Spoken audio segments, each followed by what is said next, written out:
Halo Soul Mistik, kembali dengan saya Tian Doko di Bermain Jiwa. Ada hal yang kebetulan dulu waktu saya dalam kondisi terpuruk, kondisi malam gelap jiwa, saya mencari informasi di internet. Kemudian saya menemukan banyak buku yang ketika saya baca kilas itu kena di hati saya. Dan ternyata dari banyak buku yang saya temukan itu lebih sering orang katakan adalah ajaran terlarang atau tersembunyi. Tapi tanpa hal itu saya rasa saya akan sulit keluar dari kondisi malam gelap jiwa. Jadi di video ini saya akan jelaskan kenapa ketika kalian dalam kondisi malam gelap jiwa, rasanya pikiran kalian tidak bekerja, hidup kalian merasa hampa. Okay? Lalu berikutnya nanti saya akan lebih perjelas ini sisi spiritualitasnya ya, karena tidak akan ada seorang pun yang bisa membantu kamu keluar dari kondisi itu kalau kamu tidak memahami apa yang sebenarnya dikatakan koneksi spirit. Dan di bagian akhir nanti saya bagikan beberapa cara yang sebenarnya sangat sederhana. Ini adalah langkah awal memulai atau membuka jalan supaya kalian segera keluar dari kondisi yang sulit. Oke, kalian siap? Silahkan tarik nafas dalam, lepaskan, kita akan bahas setelah yang satu ini.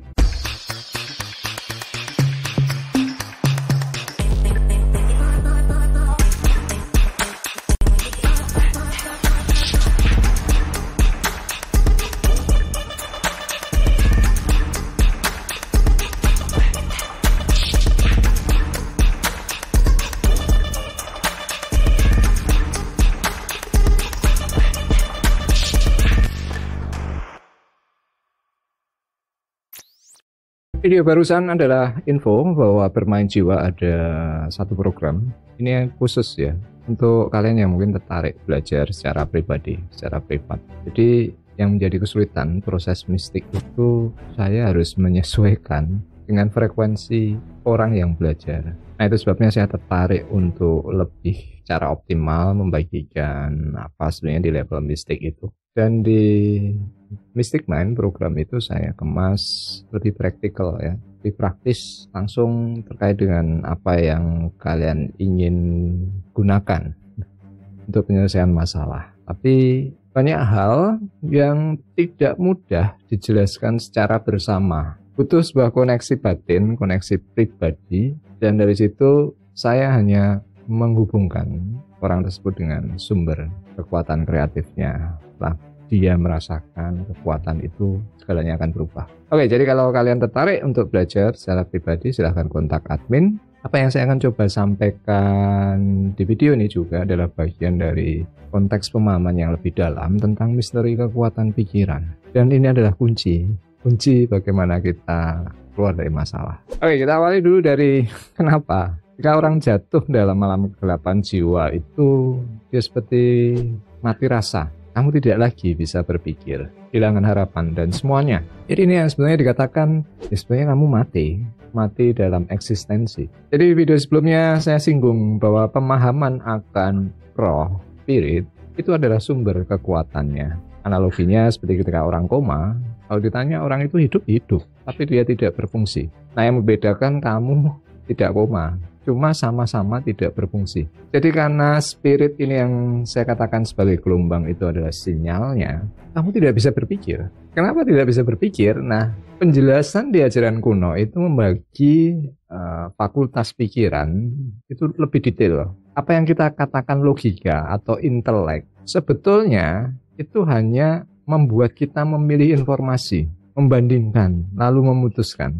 Intelek itu sendiri tidak akan berfungsi kalau kalian tidak punya memori. Maka orang itu dikatakan intelektual kalau dia punya pengetahuan yang berdasar memori itu banyak. Nah, dalam kondisi hal yang seperti ini, ketika kalian terjebak dalam satu masalah dan kalian mengolah masalah itu dari level memori yang sama, kalian tidak akan bisa keluar dari masalah karena bahannya sama. Harus ada bahan yang berbeda. Nah, padahal bahan yang berbeda itu hanya bisa kalian dapatkan ketika kalian terkoneksi dengan sumber kreativitas, yakni Tuhan itu sendiri. Jadi itu kenapa intelek kalian tidak berjalan, kalian tidak bisa berpikir, dan kenapa hal itu terjadi? Karena yang dikatakan eksistensi itu sebenarnya hanya rasa. Rasa kalian mati, intelek kalian juga tidak akan berfungsi. Oke, sekarang kita akan bahas aspek spiritualitasnya. Ini saya perlu jelaskan karena ada perbedaan yang mendasar ajaran di masa lampau dengan keilmuan sekarang. Oke, yang pertama perlu diingat, di ajaran lampau, ajaran kuno, otak itu hanya organ, tidak berbeda dengan organ yang lain seperti tangan, kaki, kepala. Bedanya hanya di dalam saja. Dan pikiran tidak sama dengan otak. Saya lebih suka menganalogikan, kamu punya komputer otak. Ini super komputer, sangat cerdas. Kalau sekarang kalian kagum dengan kemajuan teknologi, kita sudah masuk ke era artificial intelligence. Nah, itu juga dibuat dari pikiran manusia juga.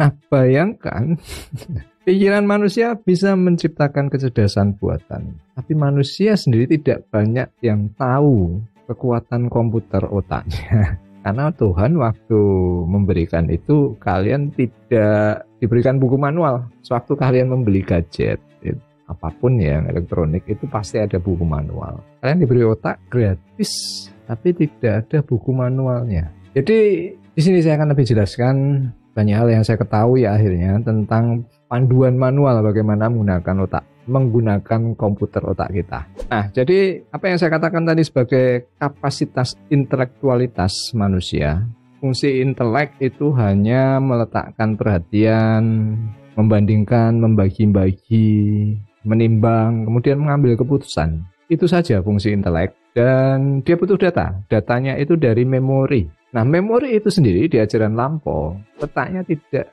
menjadi bagian fisik atau di organ. Jadi semuanya itu online sinyalnya. Nah, untuk supaya kalian online terkoneksi dengan Tuhan, ini yang akan kita bahas. Karena ketika kalian mengalami kondisi malam gelap jiwa, intelek kalian tidak bergerak, rasa kalian mati karena kalian putus koneksinya. Nah, kalau kalian belajar Kundalini, ada Kundalini Awakening sampai ke Spiritual Awakening, banyak kan yang mengatakan efeknya tidak nyaman, kemudian nanti bisa punya kemampuan indera keenam. Itu adalah bagian proses bagaimana mengaktifkan kapasitas intelek kalian tadi. Jadi seperti komputer itu dinyalakan lagi. Nah, di sini saya ingin katakan sebuah pemahaman mistik yang berbeda. Kalian hanya dipinjami komputer, tapi listriknya itu dari Tuhan, sinyalnya dari Tuhan. Artinya komputer kalian sendiri tidak akan berfungsi kalau kalian tidak tahu tentang kelistrikan dan koneksi tadi. Satu-satunya cara, ini yang diajarkan di setiap agama, surrender atau penyerahan. Kenapa penyerahan? Nah, di sini saya akan jelas. Oke, jadi formula sederhananya ya, kalian punya komputer otak. Komputer otak punya program. Supaya program berjalan, dia butuh data. Pikiran kalian sama seperti komputer. Untuk bergerak menjalankan perintah, dia butuh perintah. Nah, perintah komputer otak kita ini adalah dari penyensoran, dari panca indera, five sense. Di ajaran lampau itu dijelaskan hanya ada satu indera. Kalau itu dibagi ada 7 indera, tapi keseluruhannya itu adalah satu indera. Apa yang dimaksud? Jadi 5 indera yang sering kita ketahui adalah panca indera. Indera yang ke-6 adalah emosi, indera yang ke-7 adalah pikiran itu sendiri. Jadi sebetulnya manusia tidak berpikir. Manusia itu hanya dilewati pikiran, kemudian inteleknya memilih sendiri, memutuskan mana yang dia percaya, mana yang dia lakukan. Nah, problemnya di sini. Ini yang tadi saya katakan sebelumnya. Yang mengkoneksikan kalian dengan Tuhan itu adalah emosi kalian. Emosi ini kapasitas jangkauan sinyalnya ini yang paling kuat.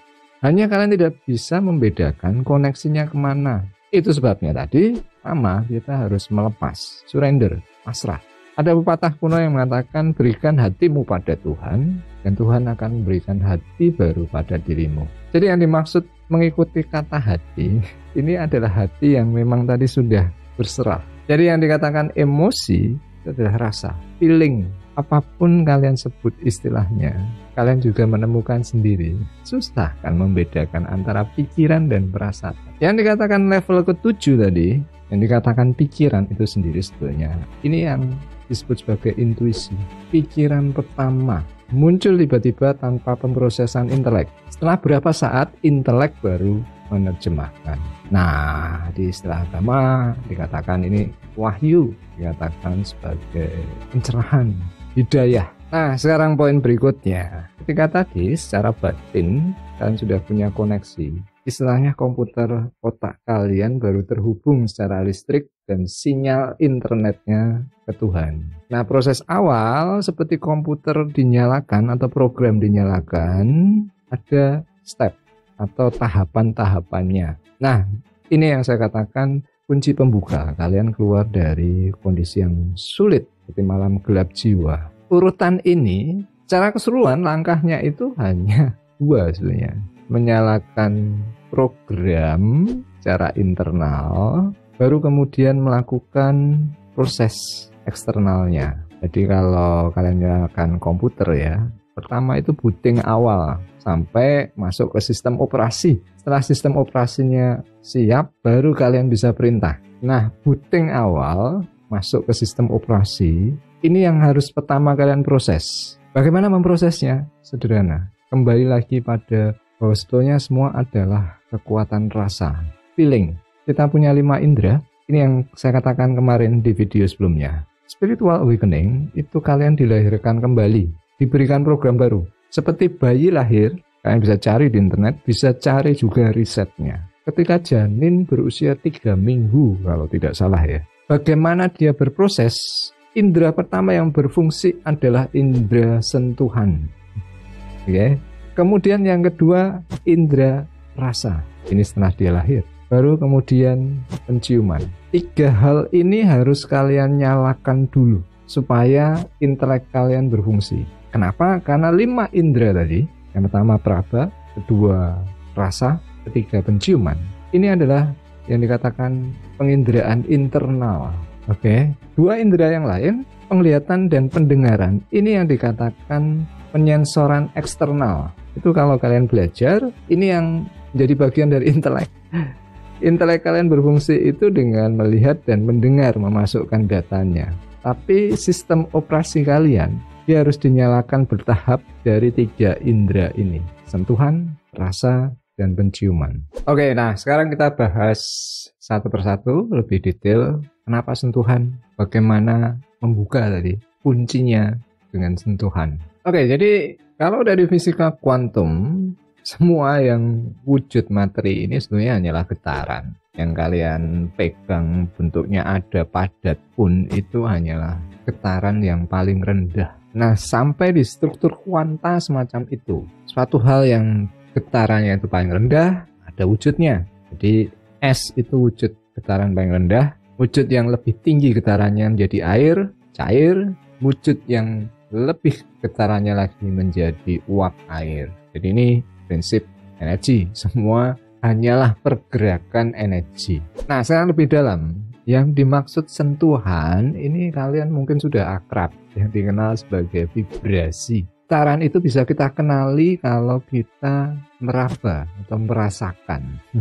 Kalau yang wujud kalian sentuh, tapi aktivitas feeling kalian merasakan itu sebenarnya kalian menyentuh di level getaran. Nah, kalau getarannya bersentuhan, artinya kalian connect, vibrasi kalian ketemu. Ini sebenarnya yang dimaksud dengan vibrasi. Jadi semua aktivitas indera kita itu sebetulnya meraba, menyentuh. Kalian melihat secara visual itu hanya spektrum getaran dari otak kita itu bersentuhan dengan frekuensi barang yang dilihat.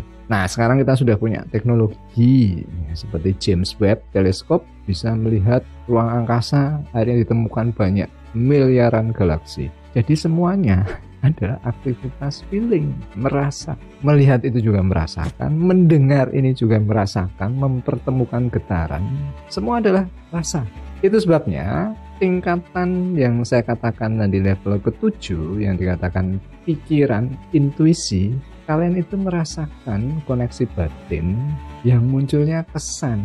Kok rasa-rasanya saya tahu ya. Pikiran adalah getaran yang paling halus. Maka ketika kalian mengalami firasat itu tidak terasa. Ini langkah awal, menyalakan dulu program internal kalian. Jadi pemahaman yang lebih dalam tentang sentuhan untuk mengetahui sesuatu, kita itu ada sensasi feeling, rasanya kok tahu ya. Jadi sentuhan, kualitas rasa kalian itu memberikan pengetahuan yang berbeda. Setiap orang misalnya diberikan resep, dia bisa memasak.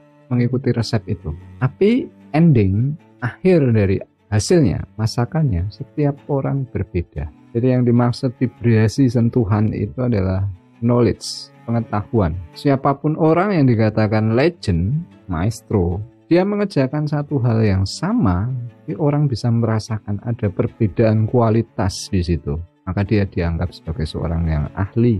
Nah, bagaimana aplikasinya? Kalian harus sering-sering menggetarkan dengan sentuhan. Dalam arti di sini lakukan aktivitas baik menyentuh atau disentuh, tapi sentuhan yang tidak hanya fisik, tapi kena di hati, kena di mental. Kalau kalian ketemu orang jatuh cinta pertama kali, ketemu fisiknya, kena di hatinya. Nah, sentuhan supaya kalian terbangkitkan itu harus bertemu dengan feminine energy. Ini yang dikatakan sebagai hukum gender.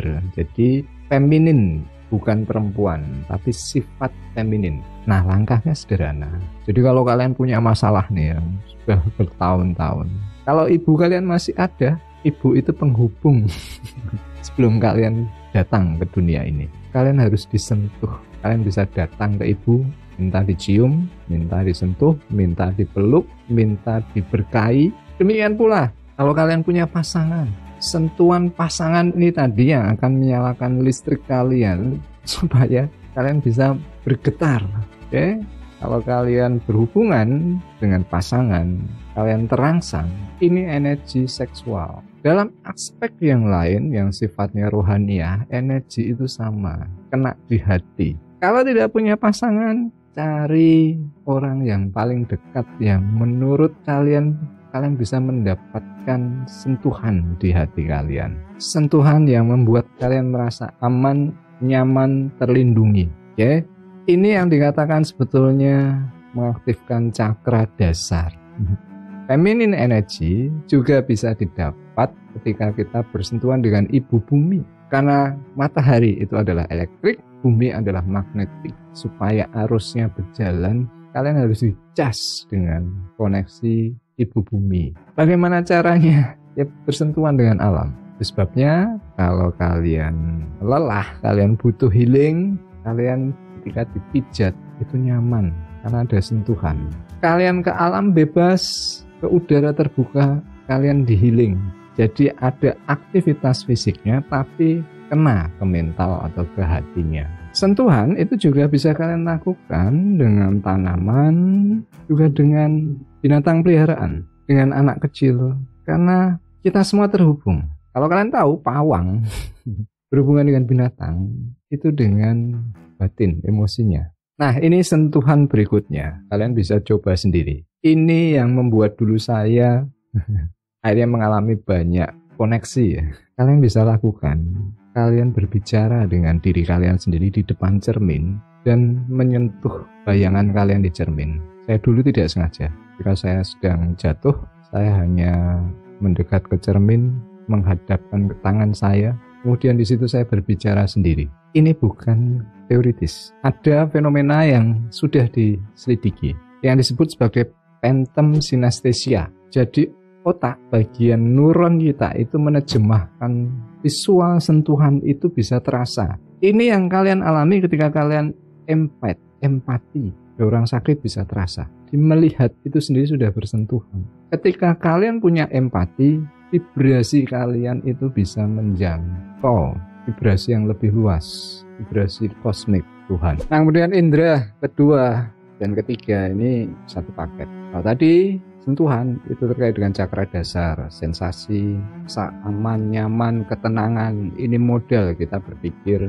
lebih optimal. Cakra kedua dan ketiga, ini cakra sakral dan solar plexus adalah modal. Jadi urutan setelah sentuhan adalah rasa. Kalian mungkin pernah tahu, atau mungkin kalian juga mengalami. Kalau orang stres ada dua macam. Satu, melampiaskan stresnya, energinya dengan banyak makan. Ada juga yang kalau stres tidak doyan makan. Kalau kalian sakit, makan apapun tidak terasa enak. Jadi ketika kelistrikan kalian tidak berfungsi optimal, indera perasa kalian juga demikian. Maka dengan melatih ya, menikmati setiap apapun yang kalian makan, kalian rasakan, ini akan menyalakan secara perlahan kemampuan kreatif kalian. Jadi makan yang enak, kalian bisa nikmati, juga indikator kalau frekuensi kalian sudah mulai naik. Kalau kalian di malam kegelapan jiwa, kemudian sudah bisa merasakan nikmatnya makanan, nah itu indikator. Demikian pula indera yang selanjutnya adalah penciuman. Jadi semuanya adalah getaran. Kalian mencium sesuatu, kalian tergerak untuk memenuhi atau mendekati, keinginan menyentuh lebih dalam. Ini kenapa di ritual agama menggunakan bebauan, wewangian. Relaksasi itu juga ada pengaruhnya dengan bebauan. Jadi kalau kalian tinggal di kota, kalian stres, kalian harus keluar dulu, healing. Kalian harus mendapatkan udara segar, karena ini akan mengembalikan tadi, merefresh program kalian. Jadi ketika kalian bisa menyalakan kepekaan indera rasa dari dan penciuman, ini terhubung dengan otak perut atau istilah bahasa Inggrisnya gut feeling. Intuisinya akan lebih peka. Nah, baru kemudian nanti perlahan inteleknya berfungsi. Oke, jadi sampai di sini dulu videonya. Ini hal-hal yang sederhana. Membangun kepekaan indera internal sebagai awal. Ini bukan aktivitas intelek, tapi ini dasar supaya intelek kalian nanti kembali berfungsi. Dan dari sini kalian akan keluar secara perlahan dari kondisi yang sulit. Atau mungkin kalian dalam masalah yang sudah sangat lama kalian hadapi. Terima kasih sudah menyimak video ini. Silahkan berikan komentar. Kalau ada yang kurang jelas, silahkan bagikan. Kita akan ketemu di video yang lain. Selamat bermeditasi. Selamat bermain jiwa.